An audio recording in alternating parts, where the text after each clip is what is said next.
Makes me want to share one of my favorite pictures that years ago when we went Mississippi somewhere that had a little cliff that we could jump off of, and our friend Bob was telling my wife and her friend, like, be really careful, the edge gets really slippery.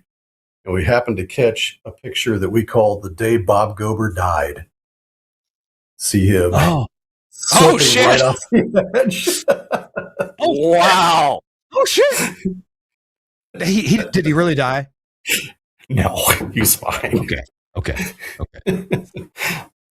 That's just what we call that picture. I don't know if any of you are country music fans, but one of the prettiest darn ladies ever, Earlene Mandrell, sister to Barbara Mandrell. It's her birthday today. I got to meet her in person, got a picture taken with her. So she's pretty. Suncast, are we streaming yet? Oh yeah, Adam just sent me a text message. Everybody wave to Adam. Hey Adam. Is Adam watching? Adam's watching. He's awesome. I believe he's put the Facebook link up. So okay. Well, I'm fixing to share it. That's how Mississippi is that. I'm fitting to share it. That's Mississippi. No, Mississippi. My ex-wife from Mississippi. I'm fitting to get ready to share it. Fitting to get ready to share it. Jeet yet? I love it. I love it. Oh my gosh. Okay, let's see. Where is this? I want to share it out. Oh, come on. Oh, people are posting pictures of all their busted frozen pipes. Okay. You posted one of your busted frozen butt earlier, so yeah. You haven't posted that yet. You just shared it on the screen. So yeah, I just showed it to you guys. Okay. Man, this is going to be the most fun show ever. I just can't wait for this show. This is great. I mean, what's great is we have radio professionals, professional engineers, guys who are really good at what they do, but we're also all fun. We're also all fun-loving people. Kirk thinks we're professional. That's so nice. I know. So it's a high bar. High bar, yeah. High bar. Share this out to the broadcasting club. All right, and let me put it on the TWiRT page here in a second. Back to the TLC.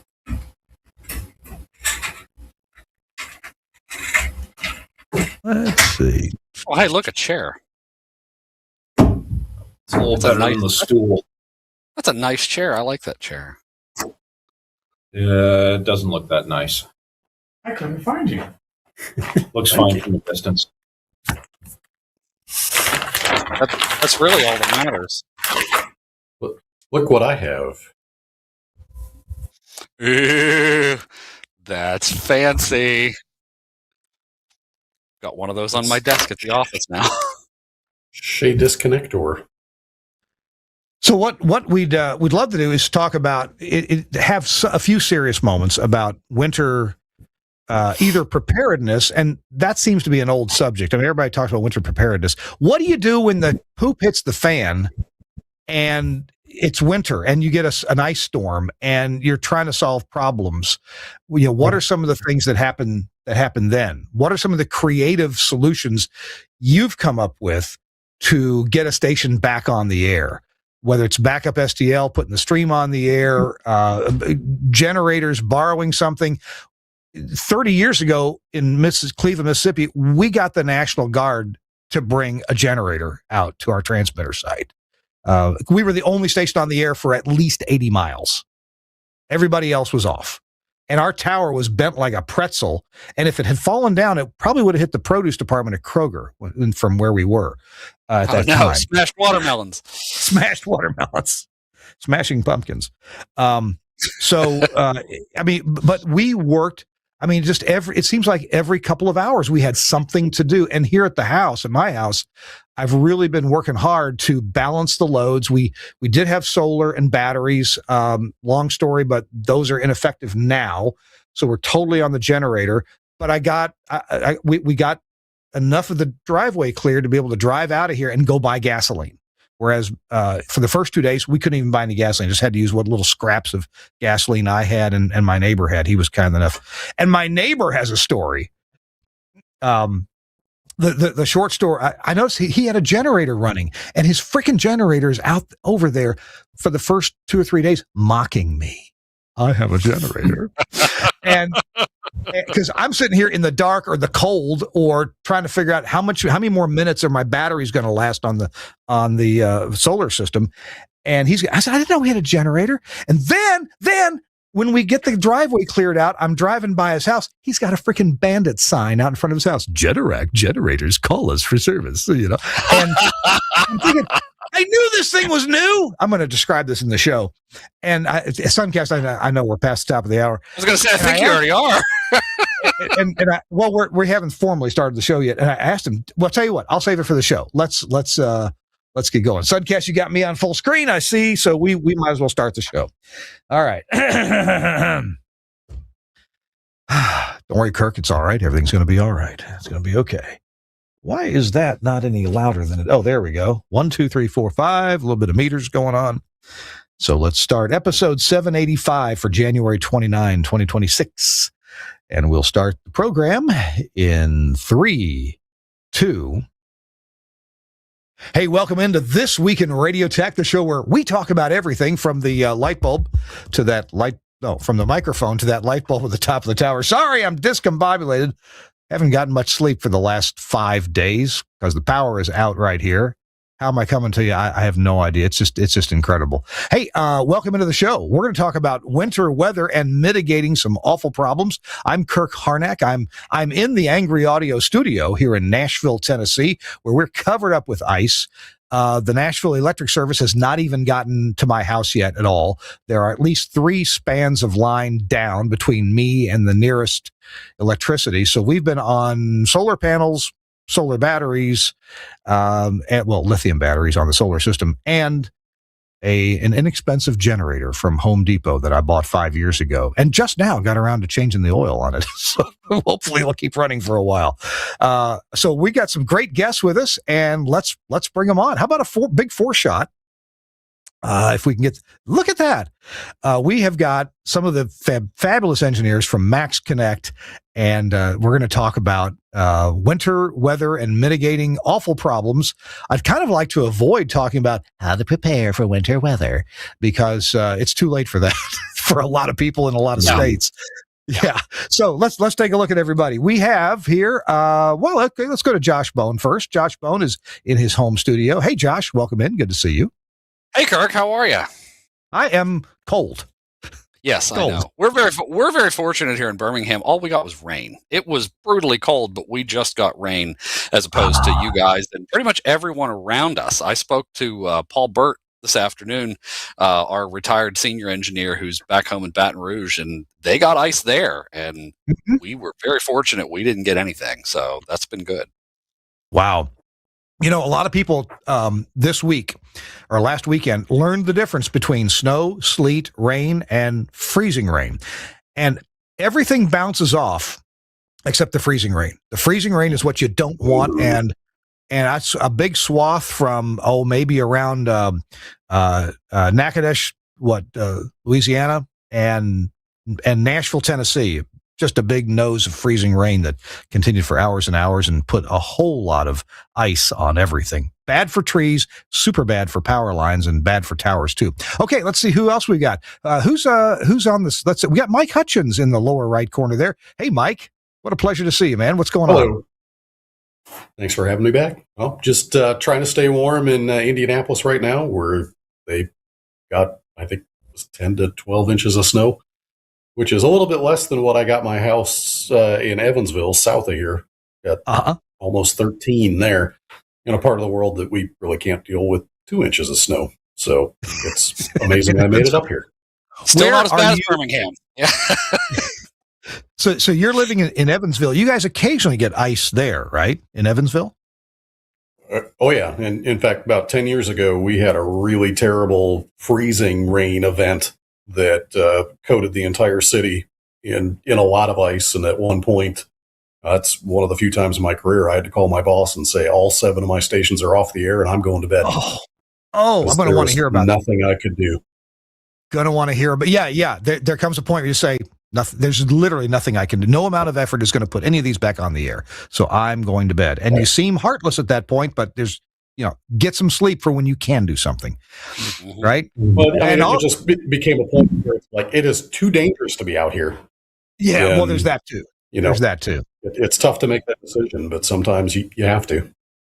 Also with us, Josh Jones and Mike Borchert. Hey, gentlemen, on the two shot. Great to see you. Which one is which? Who's who? Josh Jones in the blue, and Mark Borchert. Mark, am I saying your name right? Borchert?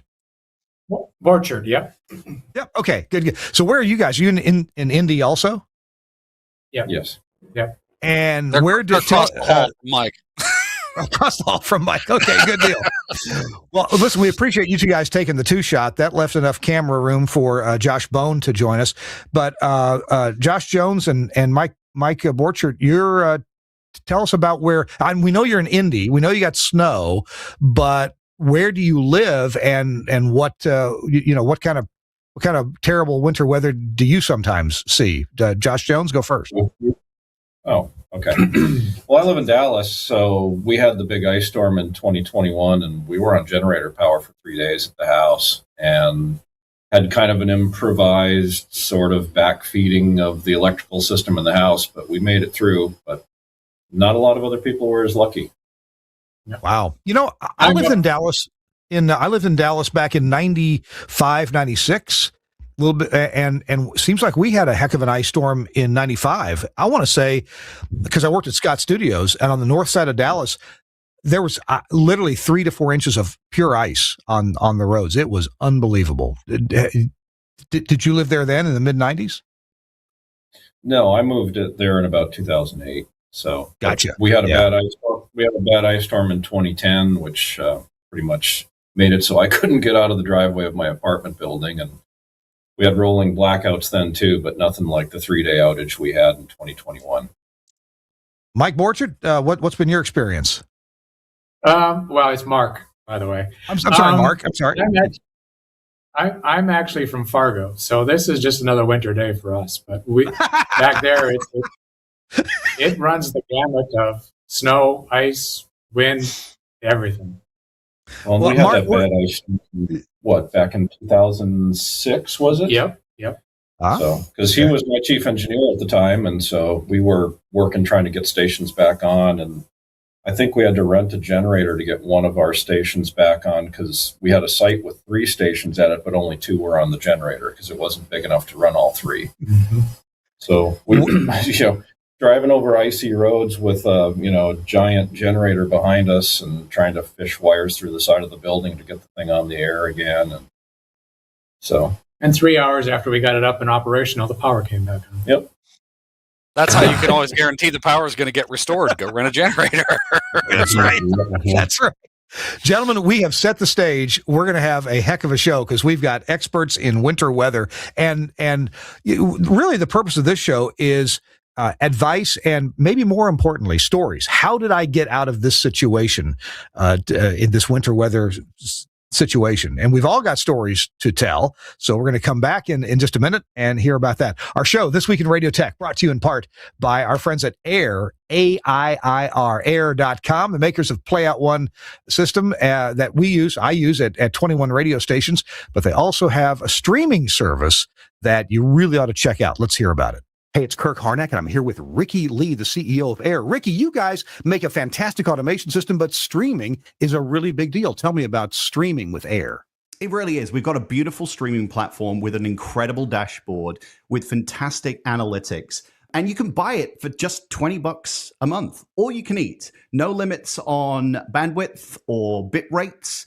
And you can also record shows as well. So if you like to deliver on-demand content for $20 a month, you can stream and deliver that on-demand content to an RSS feed that can feed your radio player, your mobile apps, or a podcast that people can download and enjoy. Now, $20 a month, that must be for just some slow MP3, right? No, MP3, AAC, and we also now support HLS, which is big in the industry right now. Wow, that's pretty amazing. How do I start to explore or find out more about streaming through AIR? You go to air.com, AIIR.com/streaming. And from there, with a credit card, you can sign up and get started. So much appreciate the folks at AIR. Ricky Lee and Dave Brierley Jones and others there are just amazing with their forward thinking, what they're offering to broadcasters. And I got to tell you, their support is fantastic. We have needed support a few times for our Playout One systems, and man, they are right on the ball. Really helpful, very appropriate. And the monthly fee that you pay for Playout One, well, you're paying for support, and it's really worthwhile. Thanks a lot, Ricky, and everybody at air.com, AIIR. Okay, it's Kirk Harnack, and we are here talking about winter weather. Tentatively, we've named this episode, what is it? Winter Weather Radio Webinar. We may find a better name as we move along here. Josh, your company, Max Connect, and this is the reason why we got you guys together. You were a very convenient source, go-to person to bring about several engineers together for the show today to talk about mitigating winter weather problems. Josh, why don't you take a minute and tell us, why Max Connect? We think of you as wireless service. That's how we got to know you. We think of you for some other products that you guys are making. Tell me about how it is that you have several engineers that are going to talk about their winter weather experiences. Well, let's back up. Max Connect morphed out of what was originally Bone Broadcast Services, which was my contract engineering firm that for a long time was just me. And over time, we grew it a little bit. My first employee was Paul Burt back in 2015, official employee. Josh Jones has actually been with me since 2011. So he and I have worked together a very long time. We've done projects and contract engineering all over the country. Been doing that for a very long time. I've managed to, slowly kind of grow the group and grow the engineering talents. And, we were able to bring in Mike Hutchins about a year and a half ago, and Mark came in about 2 years ago. And, we've got, other folks. I've got Steve Griesbach here in Birmingham, and we've had some other really great folks that we work with. And all of us have experienced various levels of storms and weather, and whether it's winter or summer or tornadoes, hurricanes, blizzards. I live in Birmingham or south of Birmingham now, but I grew up in Pennsylvania. So I experienced winter in, central Pennsylvania, where there's lots and lots of mountains, and started in radio in central Pennsylvania. And, I hiked up mountains in the snow to, get to transmitter sites, and had to chip the ice off the door and off the lock to be able to get into them and try to get things back on the air. And we have ice storms here. North Alabama has them a lot worse. My first full-time chief engineer job was in North Alabama. And, we had a couple of ice storms while I was there. I've had contract clients up there for years. And so I've been able to bring a lot of people in. And it's funny because everybody that works for me as an engineer, the only person that's ever worked for me as an engineer that grew up solely in the South was Paul. Everybody else that's worked for me as an engineer, no matter where they live, they're all from up north somewhere. Jones and Borchard are from Fargo, and Mike is originally from Minnesota and lives in Evansville, and Steve's originally from Wisconsin, and I'm from Pennsylvania. So we're all very familiar with winter weather and how to deal with broadcast situations when you're really not able to get to anything. Yeah. When you're not, man, that is, in mountainous areas, that's got to be just a heck of a thing. Let's run over to Indy and talk to Mike Hutchins. Now, Mike, you live in southern Indiana, but southern Indiana ain't that far south. you get some bad weather there, no. And you're in Indy now with a close to a foot of snow. Talk to us. Do you have a story? Do you have something we can learn from about severe winter weather and getting a station back on the air? I have a lot of stories, and you mentioned right at the top about, was this show going to be about, preparing for the storm that's happening right now? And well, not really, because it's kind of too late. But, yeah. You can take a moment and take stock of, what are things that if you could change, you'd do better next time. And one of those is, talk to people that have been around and listen to some of the things that they had to endure. And, I would say probably the first place to start for any one of us would be to take a little bit of time and think about what are you carrying with you in your vehicle to keep you safe, right? Because if you get hurt, if you get stuck, then, you're no good to you or the stations. And ultimately you want to make it home to your family.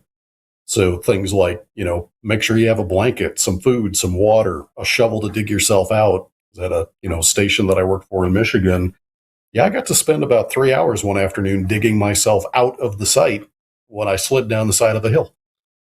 Oh my God. That was in the days before there were cell phones in everybody's pocket. So I was on my own.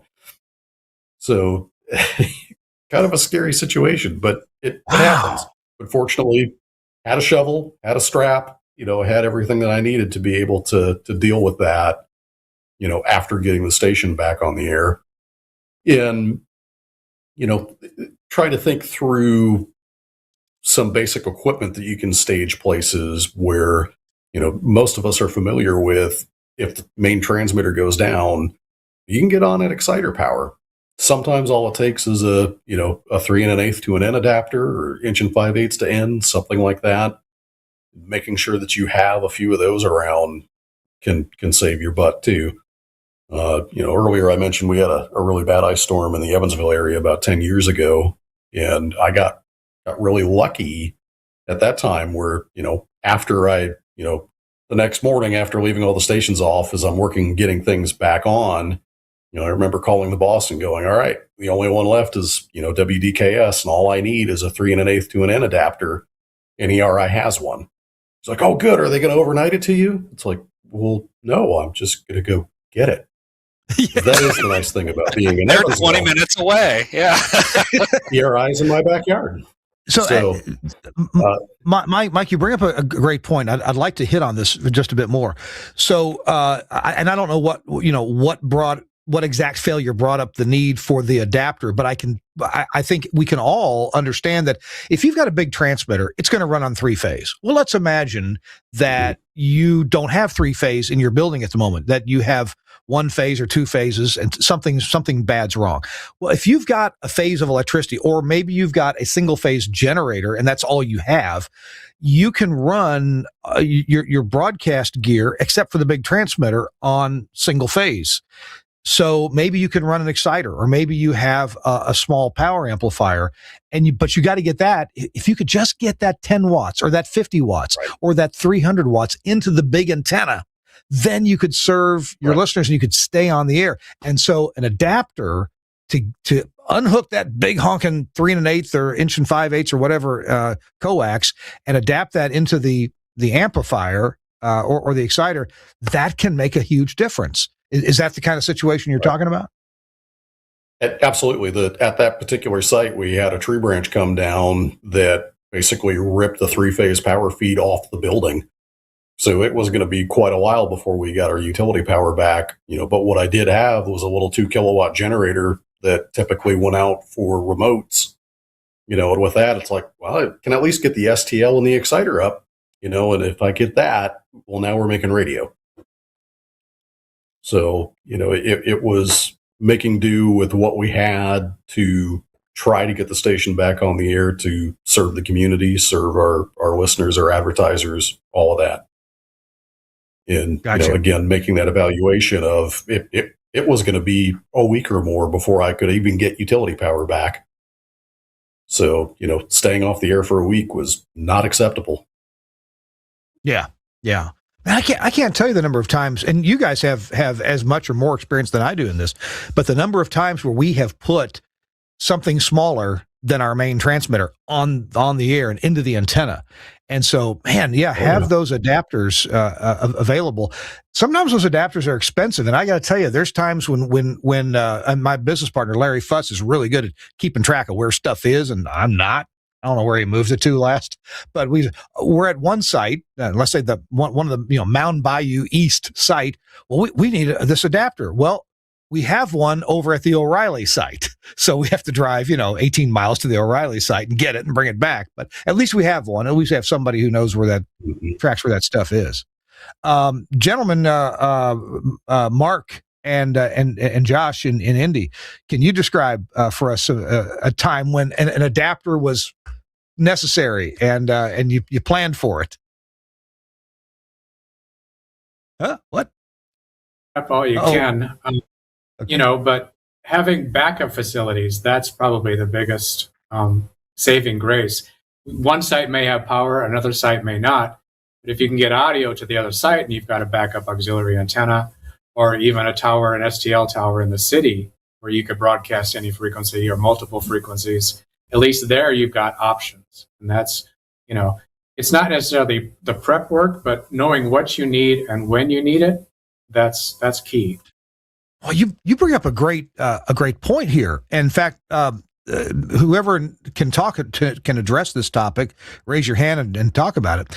I didn't realize that until a few years ago, you can, and only realized because we Delta Radio in Mississippi bought the assets of a low power FM, or maybe it was a translator, but we bought some assets, and it came with an FM antenna, a single bay FM antenna that would work adequately across the entire FM band.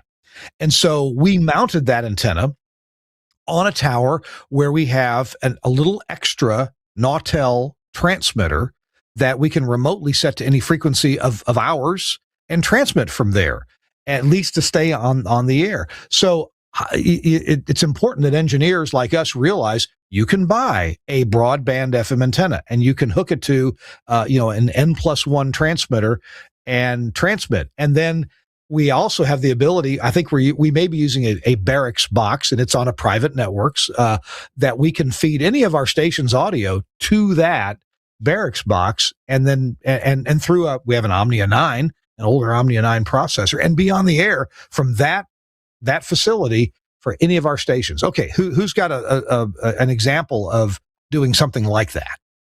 We've taken that a step further, where we actually have a van with a 40-foot pneumatic mast on it that has a broadband 1-bay antenna mounted to the top of it, and a 1 kilowatt transmitter in it that has a generator built into it, and 3 different Max Connects that are on 3 different carrier networks with external antennas and 3 different types of audio codecs. So we can take that out to anybody's site if they're off the air, their tower fell down, their antenna had a burnout, whatever. We can drive that in, and whatever codec they happen to have at their studio, they can send the audio to us.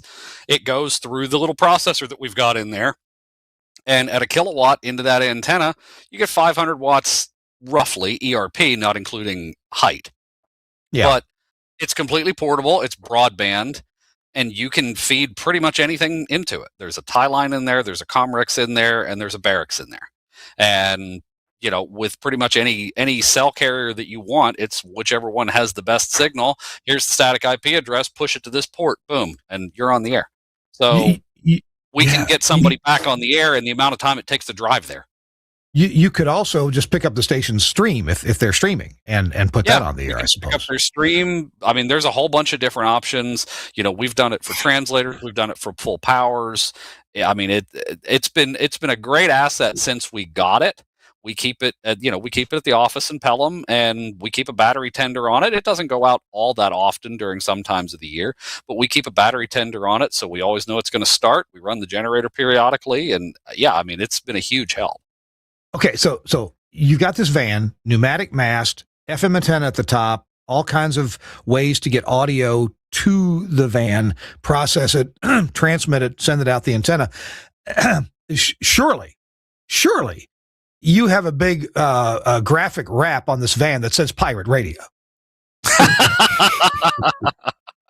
No, that's just what everybody assumes. So. We can't talk about that on the public forums, Kirk. We can't talk about it. So that what a great idea. Never thought of that. But this means that, there are still big market and maybe some medium market stations that have a van, have a pneumatic mast, the kind of van they used to use when Marty was the way to get a remote back. That's they what this could. Was.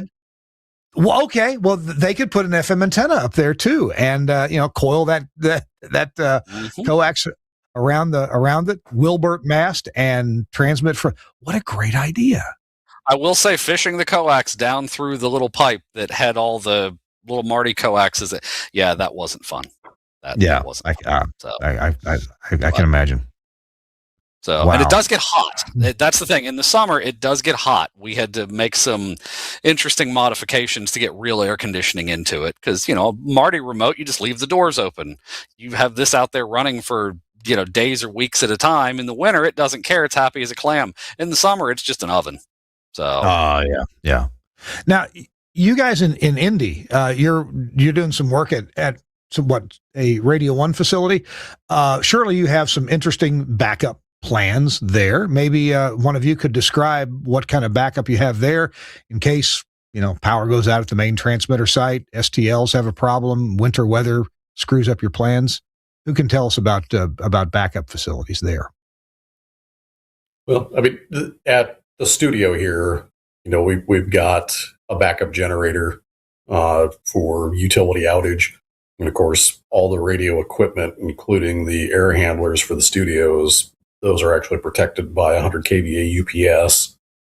So have a little bit of runway too if the generator doesn't want to start for some reason. And then choice was made out of this facility that primary STLs for everybody are over the public internet.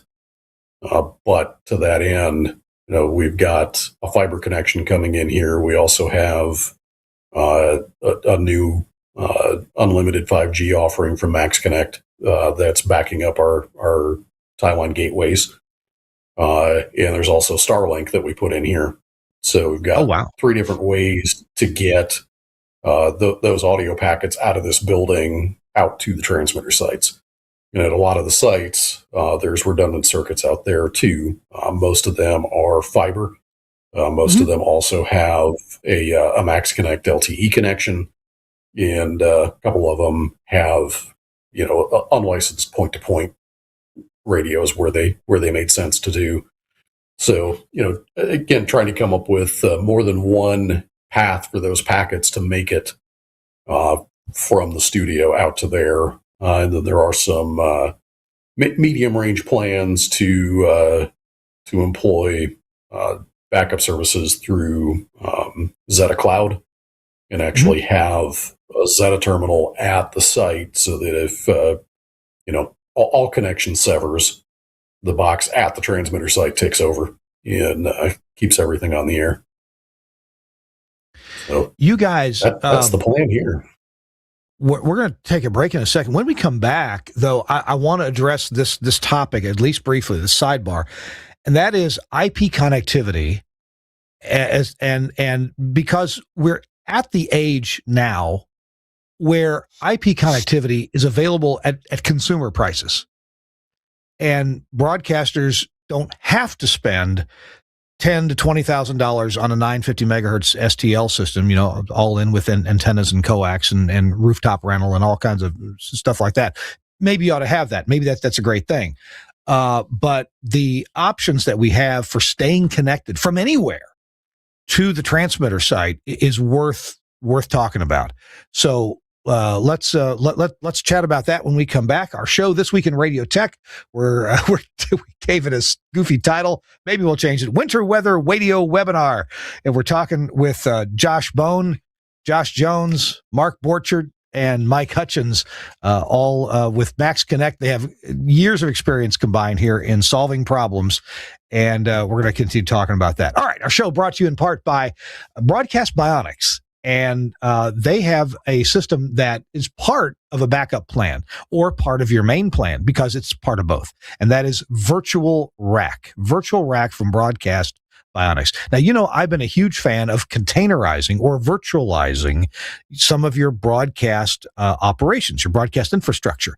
And several companies are on board with this. My former employer, Telos Alliance, big time on board with virtualization, but also Ferncast, Sound 4, and 2WCOM. These are companies that are all making broadcast-related infrastructure products that can run in a virtualized environment. And actually, these all run in containerized. Well, deploying containerized products without being a Linux expert, well, that can be can be really challenging.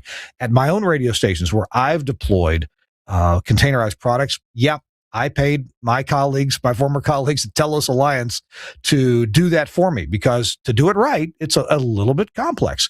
They come with a lot of benefits, these containerized products: flexibility, resilience, a lot of density. I mean, you can put a bunch of radio stations in a small amount of space if you need to, and you can scale it. But you need these special IT skills. Well, Virtual Rack from Broadcast Bionics allows you to take advantage of these benefits while, this is a great word, de-skilling the deployment process. In other words, you don't have to know all about it because Virtual Rack does. Utilizing purpose-built management software and appliances optimized to run these broadcast applications. So you can have things like an audio console or an audio processor from Telos Alliance, or a phone system, an on-air phone system, putting these first responders on the air, your sheriff's department, your EMS department, your callers, your regular listener callers. Sound 4 can provide you with audio processing and codecs, Ferncast and 2WCOM codec connectivity. So choose the products that you want to install from the pre-installed application library from Broadcast Bionics, and apply the product code from your supplier. Give it a name, allocate an IP address, bam, you're up and running.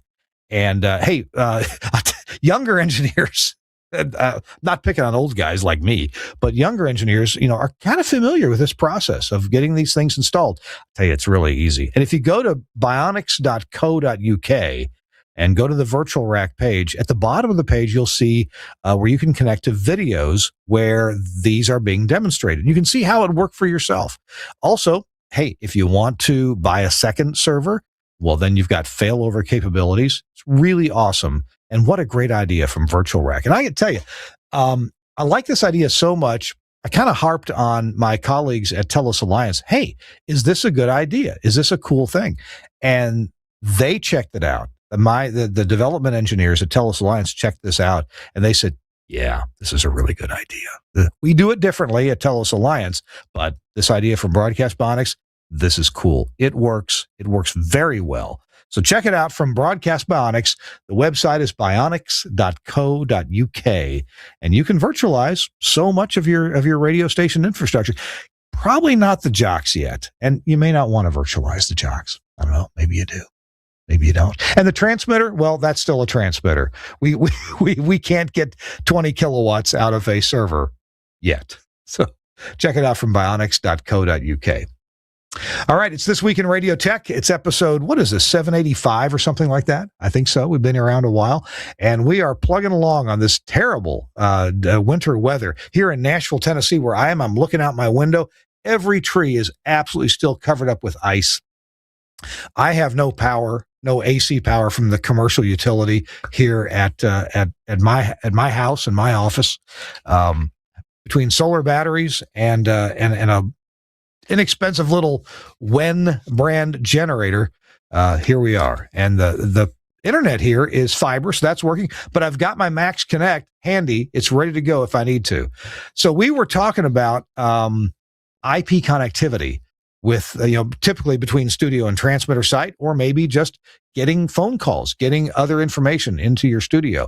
Let's talk about that for a few minutes. Josh Bone, maybe you can give us an overview, and then we'll hear from some of your engineers in Indianapolis about the consumerish level cost these days of IP connectivity. Yeah, I mean, it's back in the days where you were buying T1s for thousands of dollars a month, or ISDN lines for reliable communication, those days are gone. They've been gone a long time. And the funniest one, I got a picture. We were demoing a facility not long ago, and I got a picture from one of my guys, and it was a picture of the front of a Zephyr, and it said ready. This was like 2 weeks ago. What? Is it still on ISDN? Oh yeah, it was still ready, connected to an ISDN line. And the best line attached to that was, the monthly bill is probably equivalent to the gross national product of Uganda. Yeah. laughed. And it's like, but I mean, he wasn't wrong. How was there still an active BRI? That's the thing, because those are thousands of dollars a month now in the rare places where you can get them. And yeah, I mean, the level of availability now with the proliferation of 5G, it's taken a while, but now it is readily available. So yeah, costs have definitely come down significantly, with our products, and them being prioritized. They're a little bit more expensive than what you would pay from a carrier, but it's still not atrociously expensive by any means. And, there are so many different offerings that broadcasters can get now, whether it's from us or, directly from a carrier or, any of the other folks that are doing this. You don't have to break the bank it's not just to do remotes, but it's also for backup. And that's what a lot of our customers do is they use it for backup at either a transmitter site or they keep it at their studio. And, with the Starlink Enterprise offering that we have now, you can have a backup that's robust full-time that can back up your entire office connection, and you don't have to worry about it. That's something that we've worked really hard to try to get is the Starlink Enterprise offering, not and that's the dirty little secret about Starlink is, sure, you can go to Best Buy and buy Starlink. And if you try to run, full-time audio over it for multiple connections or run your office off of it or whatever, that's the kind of connection that SpaceX loves to deprioritize. That's their discretion, is they will deprioritize a residential connection if they detect that you're using it for what they deem as something non-residential. Whereas if they see a bunch of traffic going over it and it's not Netflix or email or something traveling over port 80, they're going to say, nope, this isn't a house. We're going to shut this down. So that's where Starlink Enterprise comes in, is that lets you use it essentially for whatever you need to, and it will not get deprioritized like the standard Starlink offering will. This is key that people understand. Engineers understand this. That Starlink is not Starlink is not Starlink is not Starlink. In other words, there are different levels. And if you reach out and just get a home plan thinking you're going to run your radio station with it, it may be okay, but it doesn't have to be. Right. And that's the thing. The enterprise level service, it is more expensive. There's no way around that. But if you want to be able to get the level of reliability out of it that you need for that full-time type service, if you're just running one audio stream over it and you've got it at your transmitter site, you've got one station, you're running one audio stream, then the standard residential connection probably works fine because you're not passing enough traffic that they're actually going to care. But if you're trying to do far more than that, or if you're doing, video streaming over it or something like that, you're going to get flagged at some point. And when you do, there's no warning. It's just all of a sudden your connection slows to a trickle and you can't figure out why. And then you're just off the air. So that's the biggest thing. The Starlink terminals are great. And coming back to winter weather, the Starlink terminals are great because they're heated and they're self-aiming. So if you have a Starlink terminal, still got power, it'll melt the snow and ice right off the terminal and you'll never hiccup. And, I know some guys that have had Starlink and they've told me, my Starlink dish has made it through 4 hurricanes. That's awesome. And they're great because they're low profile and they're flat. So they have very little wind resistance. So, but that's just one of the offerings. The 5G offerings are out there that you can get, lots of high speed download and very low latency as compared to a lot of the older traditional connections. Even the LTE connections that are available now are light years ahead of where they were 10 years ago. It's just amazing the updates, which is good because, the carriers went and stole half of the TV spectrum, 5 years ago. So they better have made some updates. But exactly. the offerings have gotten significantly better, and it does make it more accessible and affordable for a broadcaster or an everyday commercial user to actually say, hey, I can get that as a backup and it's not going to cost me, half my monthly profit. And I mean, that's the name of the game in this industry is how can I get something that's going to serve me and it's not going to bankrupt me? Good point. Good point. Hey, Mike Hutchins, I think it was you or maybe one of the other gentlemen that mentioned at Radio One, you've got Starlink for a backup. Can you tell me about your experience, plus or minus, with Starlink as a backup? Yeah, well, and I mean, for a little bit, it was their primary when we were first moving people in here. There were delays in getting the actual fiber circuit put in, so we were trying to run 11 radio stations out of this building on a 100 meg circuit, which was a challenge. So Starlink came into play there, where most of the general office traffic. That's how this building operated for a couple of weeks. So, it was convenient. It was easy to put in. A couple days from when we put the order in through Max Connect, the equipment showed up, and like Josh was saying, real easy to put in. So, I'm sure Josh Jones and Mark Borchert can speak to this as well. I've had a couple of experiences where we ordered a fiber connection for a new facility, in our case, transmitter sites, and it wasn't put in on the promised date, and Max Connect came to the rescue. Now, there are various different ways to get that done. Max Connect was convenient for me. I had one, and so I wonder if Josh or you and Mark could describe any time that you've had to press Max Connect into service because what you ordered, what you bought, what was going to be permanent, wasn't there yet. I'll defer to you. That's I don't know. Usually, my job is sort of clean up stuff, so we come in when something breaks, not necessarily when things aren't installed at the right time, but tree knocks down your phone line or whatever connection you've got to your building and you need to get back up. And a lot of times most of us carry Max Connects with us. So sometimes we have to just kind of leave it there for a little while to, get a customer back on and at least get them access to their audio and their remote control for a while. Exactly. That's how I've used Max Connect as a sideline. I've been a contract engineer for years and years. And carrying a Max Connect wireless with me, really allows me, hey, if I go somewhere and I can't, for whatever reason, I can't get internet, or I'm at a transmitter site that doesn't have internet, pull out the Max Connect, and by golly, I'm going to be able to get to the things that I need to get to on my laptop, or maybe in a couple of cases.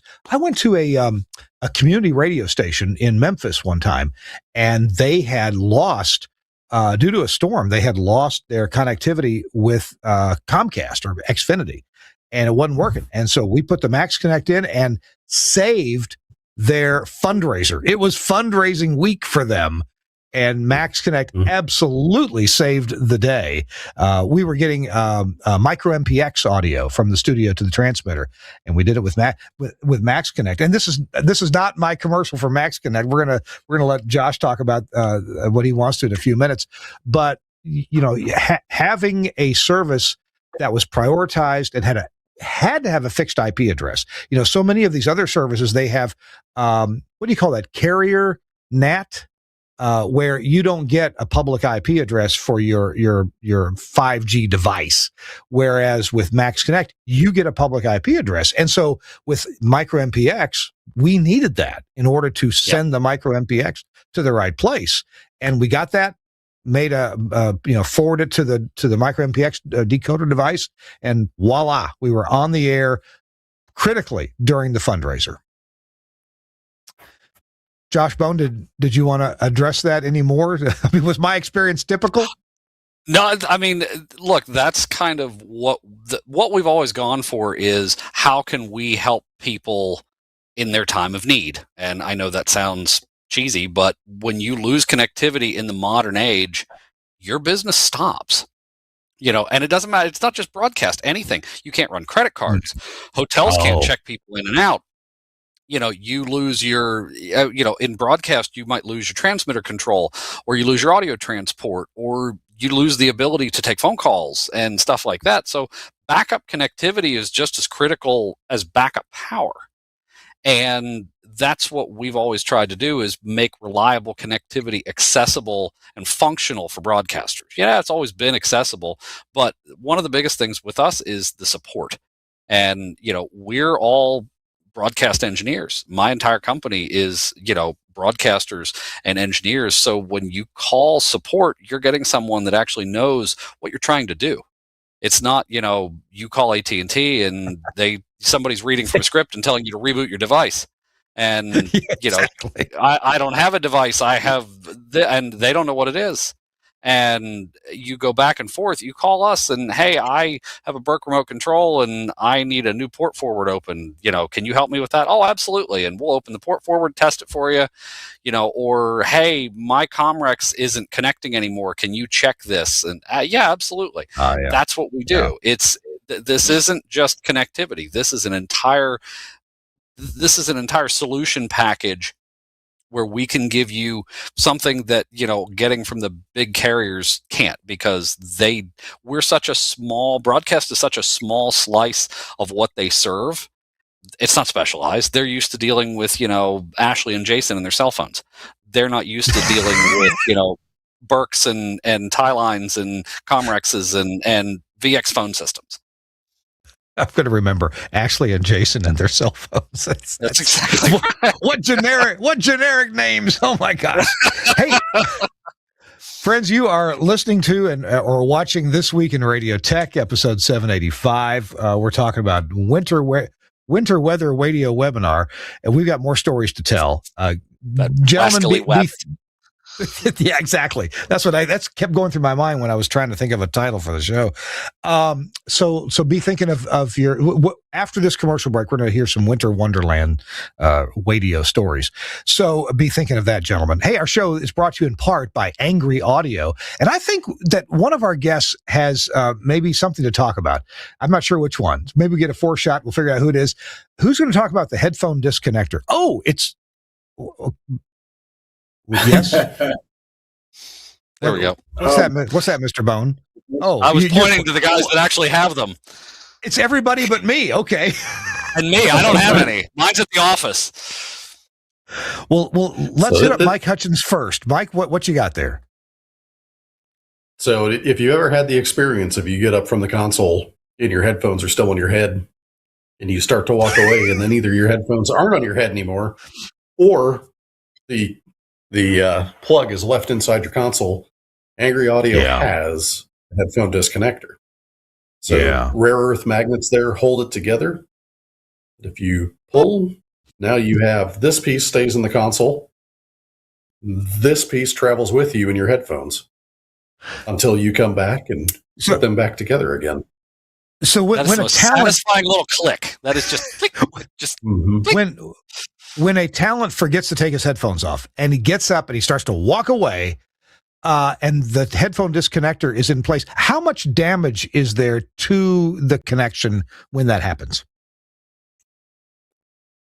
With the headphone disconnector? None. Yeah. Because it doesn't, it takes enough force that it doesn't fall apart on its own. Yep. Right? Yep. I can jiggle that. Yeah. It's not going to disconnect on you unnecessarily, but you give it a little tug, it pops right apart. So here's the follow-up question. Went to a lot of trouble with those rare earth magnets. You can't plug it in the wrong way. Left and right will not be reversed. Okay, so how many of you, and I'll raise my hand, how many of you have ever had to go into a headphone jack or headphone amp or something like that and dig out the 1/4-inch connector because it got broken off? Show of hands. Yeah. Oh, look at that. Oh my gosh, we all have. All right. Josh Jones, I think you had a headphone. Oh, yeah. Yeah, go ahead, Mike. I was just going to add, too, that they offer them in a few different configurations where this one is, a 1/4-inch TRS on one side and 1/8 inch on this side, which everybody wants to use now for some reason. But they make them 1/4 by 1/4 and the 1/8 by 1/8, and you can mix and match to your heart's content. Well, and the cool thing about it is the input side and the output side. You don't have to, there's nothing proprietary about them. So if you have somebody that travels between studios and everybody has one, they can just go and click, click, click into every studio. I just love that click. That's just the coolest little click. So, Josh or Mark, you've got one there too, right? But how many jocks have come to us with broken headphones and asked us to solder on and repair their headphones? That's one of the exactly. How many pairs of headphones have been destroyed by the way? Just because of that? I mean, the most damage you're going to get from that thing is if the jock is walking down the hall and their cord's dragging and the disconnector's dragging down the hall. So, all right. So we getting open a door, but yeah. All right. It's a great idea. The headphone disconnector. You can go to angryaudio.com. Oh, thank you, Suncast, for bringing that up quickly. Saving the day one headphone at a time. That is no exaggeration. The headphone disconnector, you can get it in all different configurations of tip ring sleeve 1/4 inch or the 3.5 millimeter. And it's just awesome. I love this thing. We've all, you saw the show of hands. We've all spent time digging a 1/4 inch or a 3.5 millimeter, out of the jack that it was plugged into because somebody ripped it off or broke their headphones doing it too. So this is cheaper than headphones and cheaper than your labor in digging a broken connector out. All right, this show at angryaudio.com. We're also brought to you by our friends at MK Technical Services. You'll find that at the Max Connect website, maxconnect.com.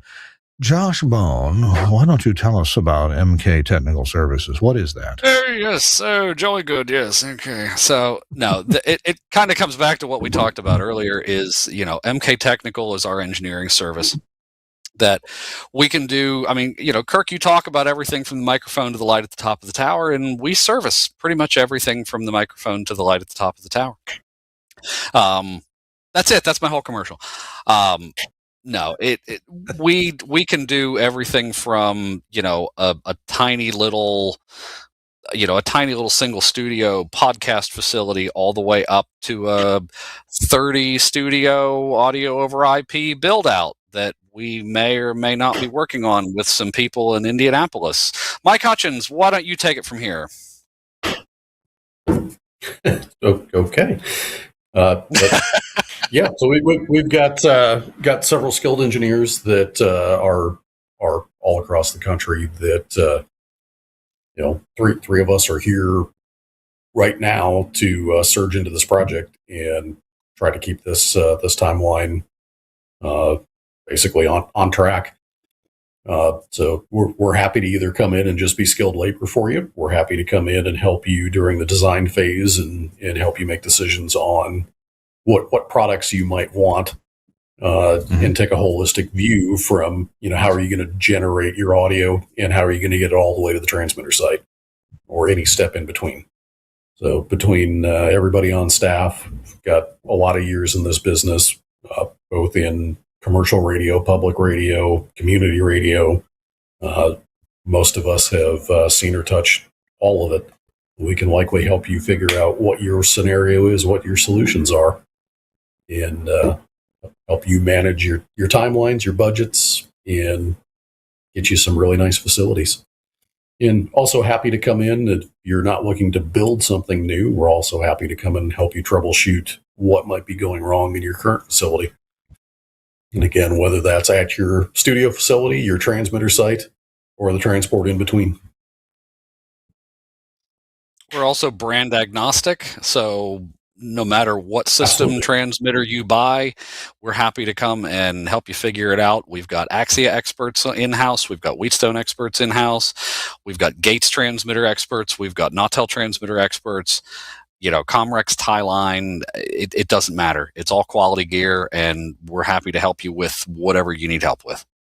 Yeah, it sounds like that when you hire MK Technical to handle a project, whether it's installing a fancy remote control system that automates a lot of stuff, or a new transmitter, or new studios, you've got people on staff, Josh, that don't have to spend time learning about something new. They already know it. They've already put similar systems in place. Maybe a very customized systems, but they've also done other customized systems. They kind of know the process and know to get you in place. And one of the first things that I heard about you guys doing work that as an engineer myself, I wouldn't want to do. I'd want to hire it out. And that was installing a new remote control, very comprehensive remote control system for a television transmitter or several radio transmitters, so that things operate smoothly. You have a great dashboard as to what the system is doing, and you can program automatic failover with transmitter systems. And that's something that you guys are one of the things you guys are very good at.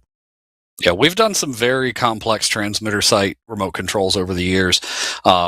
We did a system that controlled, I believe it was 7 waveguide switches for a group of TV stations in Florida.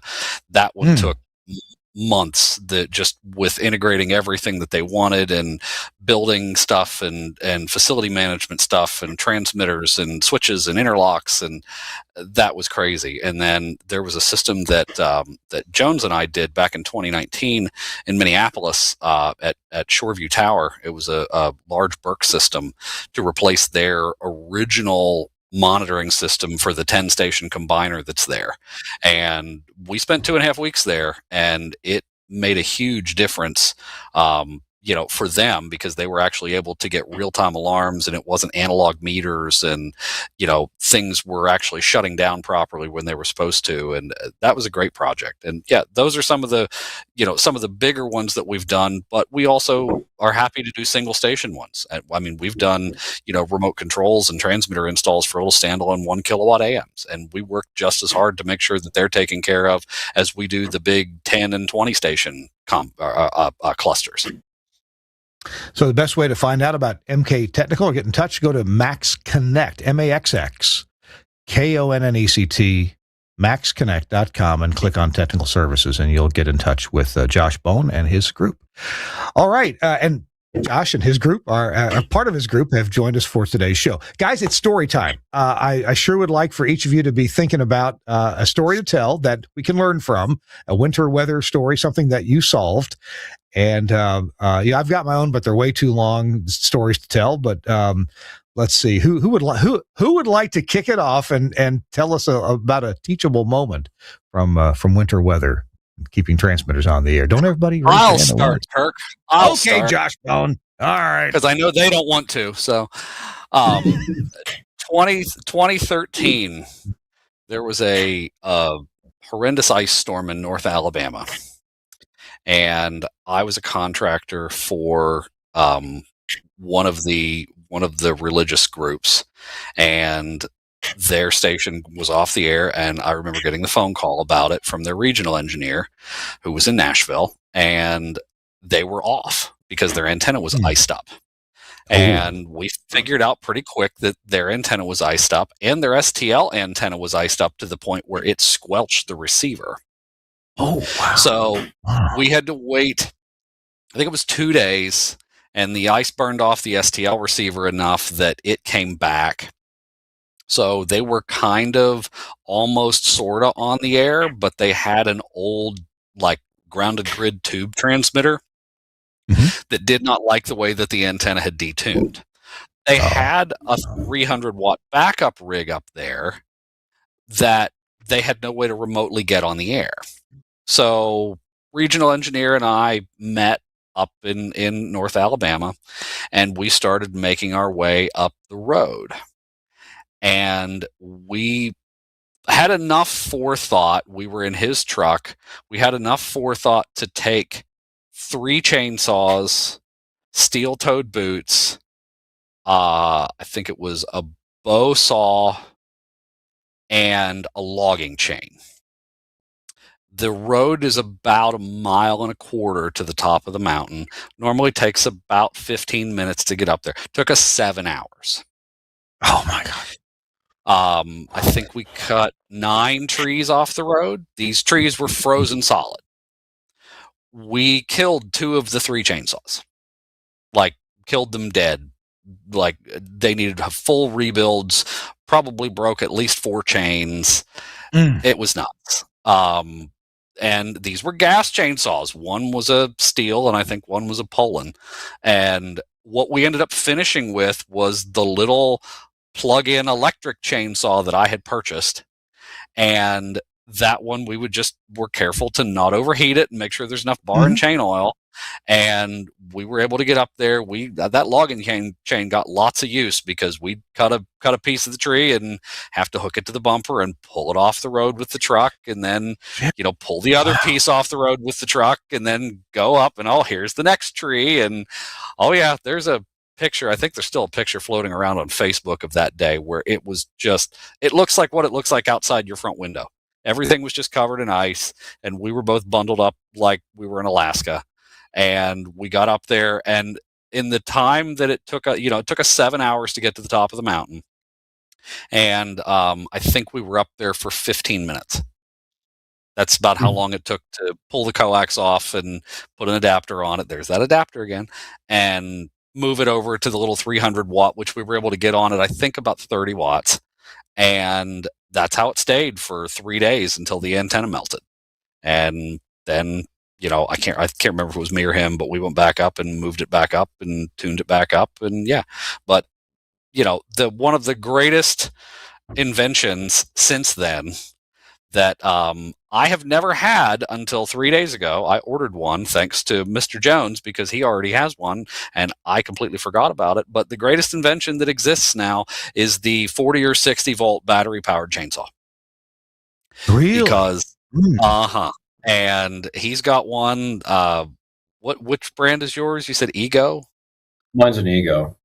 Yeah, and I ordered one off Amazon from a company called Relier Roads, and there's a whole bunch of other ones. I mean, Milwaukee has them, and DeWalt has them, and there's lots of them from the big manufacturers and stuff like that. But I'll tell you, man, not having to carry around a mixed 2-cycle gas can and all that crap, just get it. And if you've got I've got a little inverter in my work truck that I keep the batteries plugged into, and when I get up there, hey, there's a tree, get it, zip zip, and you're on your way. No, why won't this start?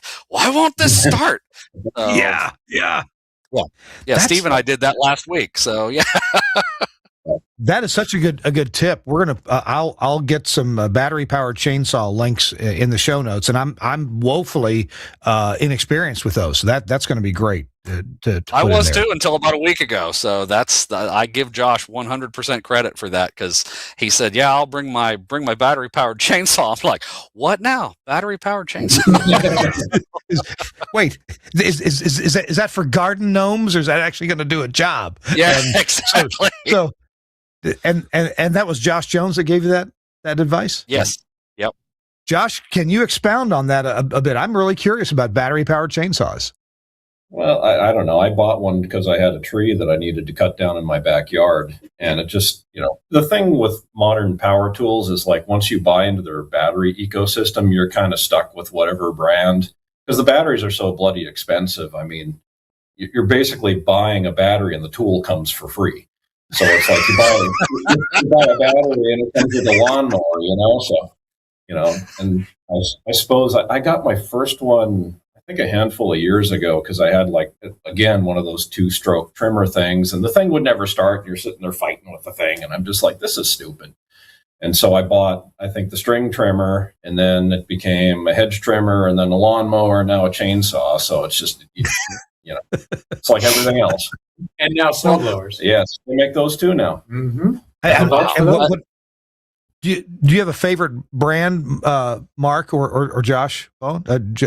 Josh Jones? Well, I think a lot of it goes is what battery ecosystem you're in. If you're a DeWalt guy, a Milwaukee guy, you stick with it, because those batteries are just so interchangeable. And I think when I started buying the tools, Ego was, like, really the only one that had a decent battery. Everything else was like 20-volt systems, and those just didn't work nearly as well. And so the Ego was kind of first on the market, so that's just kind of what I got sucked into. And I've been pretty happy with mine. The one that I got, the Relier Roads one, is the reason I got it is because I ended up with the DeWalt system at home, and we have all the Ryobi stuff at the office that I've been using for 20 years. But at home, Yeah. I got sick of all my home Ryobi tools ending up at the office and then ending up in somebody else's truck, and I'm like, why can't I find a drill? So I'm like, okay, so I got a DeWalt system for the house because I know the DeWalt is mine. It stays at the house. Anybody has a DeWalt, I'm going to break their hands. So I got this chainsaw and I was looking because I wanted to find a 40-volt one, and this ReliaRoads thing that I got, I haven't assembled it yet, but the ReliaRoads thing that I got was actually rated really high for what it is. It's 40 volt. It actually takes 2 DeWalt batteries. You put one on each side. And I have, I think, 6 total.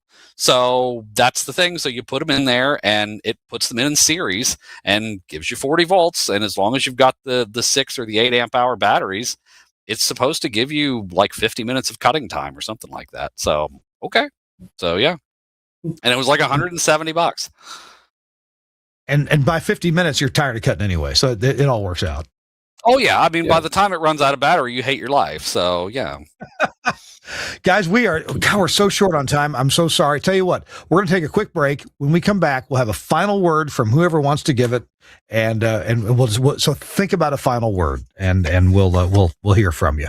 Our show This Week in Radio Tech brought to you in part by Broadcasters General Store, BGS, the website bgs.cc, and they can provide almost anything for you. And one of those things is the Vox Pro system for making it easy to record callers and other stuff too. Let's hear about Vox Pro. Hey, what's happening? St. John here, coming to you from Command Central, and wanted to tell you about the absolute best partner you can have in radio. I'm talking about, boom, Wheatstone's Vox Pro. Now, a lot of folks have used previous versions of Vox Pro, all awesome, but I want to tell you about some of my favorite new features in 7. And for folks who've never used Vox Pro before, I'm about to tell you why it's an absolute game changer and essential for really fast-paced multi-element radio. Lots of different audio software out there. Why Vox Pro? Because it was designed for radio. It's the only software designed to do what we needed to do, which is record, edit, playback in real time. When I say lightning fast, I'm going to show you how fast you can edit stuff up in Vox Pro right now.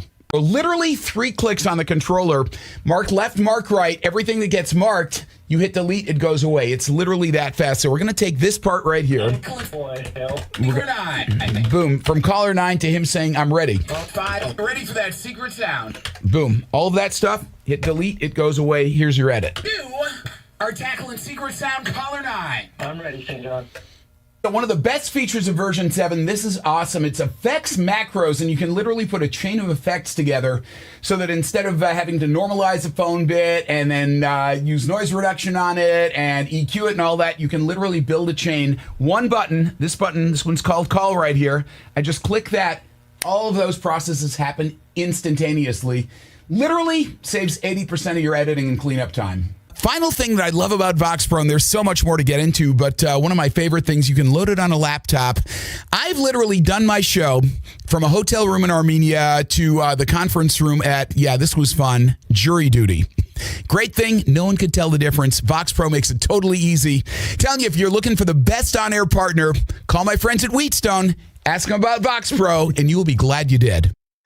And the best place to buy Vox Pro is from Broadcasters General Store, along with just about anything else in broadcast. BGS, bgs.cc is the website. .cc, bgs.cc. Fantastic website. And I'll tell you that my friends at BGS have been literally working and improving for years on their back-end systems that lets them tell you what's available, when it's available, the lowest possible price. They have sharp pencils there. See, it's on the screen right now, sharp pencil. And I have bought so much broadcast gear from Broadcasters General Store. They're great people. Love them. Family folks. Very nice. Just, I enjoy visiting them in Ocala, Florida, too. All right. Thanks a lot, BGS, for sponsoring This Week in Radio Tech. All right, Josh Bone, I'm going to come to you. If you want to call on one of your guys for a final word, that's great. If you got something for yourself, but we have to go in 3 minutes.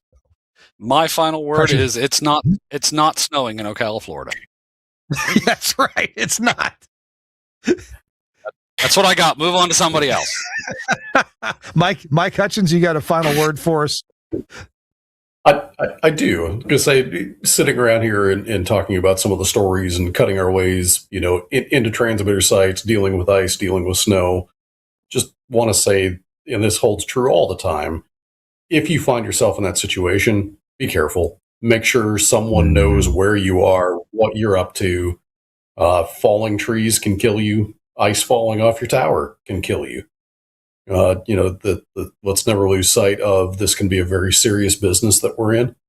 And it pays to be very careful, very vigilant. Make sure someone knows where you are so that you can participate in sharing these stories later too.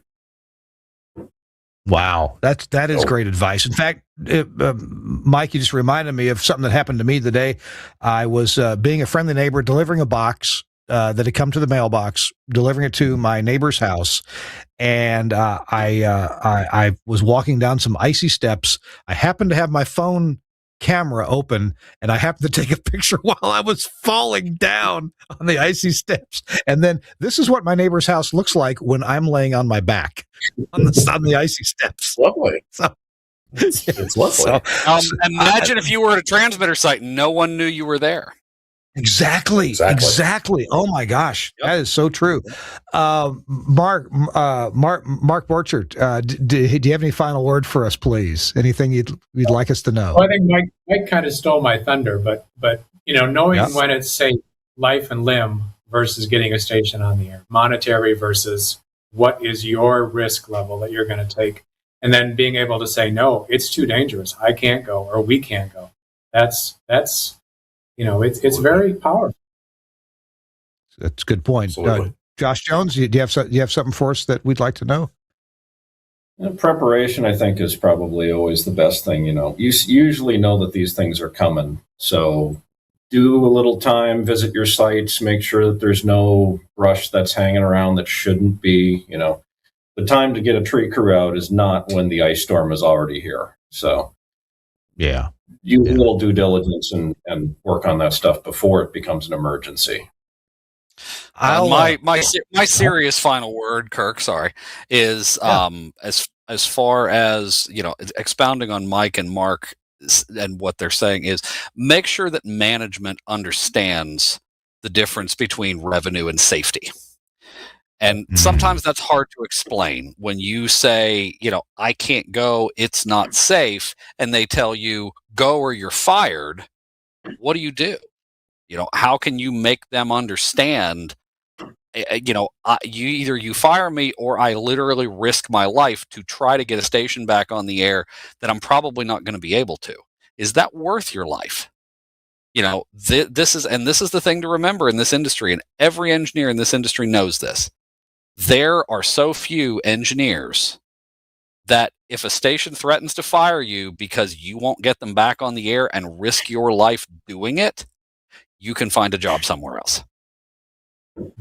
Wow. That reminds me of the whole pilot in command dilemma when, there's get there-itis. You've got paying customers in your private jet that want to go somewhere. Hey, we're going to, just like the recent accident in Bangor, Maine, they wanted to go to Paris. And there was the urgency to take off and get going. And yet, contamination on the wings is probably what did that jet in. So be the pilot in command and say, you know what? It's not safe. Let's pull out the credit card and spend the night here, and we'll go tomorrow. Yeah, that's exactly right. Gentlemen, I can't thank you enough for taking the time to be with us for an hour plus today. It's been what a joy. What a joy to see all you guys and hear from you. And I really appreciate you talking about the winter weather. It's amazing that everything you see behind me here is being powered by a little spark plug, turning an engine at 3,600 RPM to run the generator to keep me going. So, oh man, hopefully we'll be on commercial power next week here at This Week in Radio Tech. All right, good luck. Max Connect. Thank you, Max Connect and MK Technical Engineers. Appreciate you being here. We're gonna go. Big thanks to Suncast for being here to once again, put another show together. We thank you very much. Be sure if you're watching this on YouTube, please like and subscribe and get notified that every new episode is here. It means a lot. It really does, and we appreciate you. And we'll see you next week on This Week in Radio Tech. Bye-bye.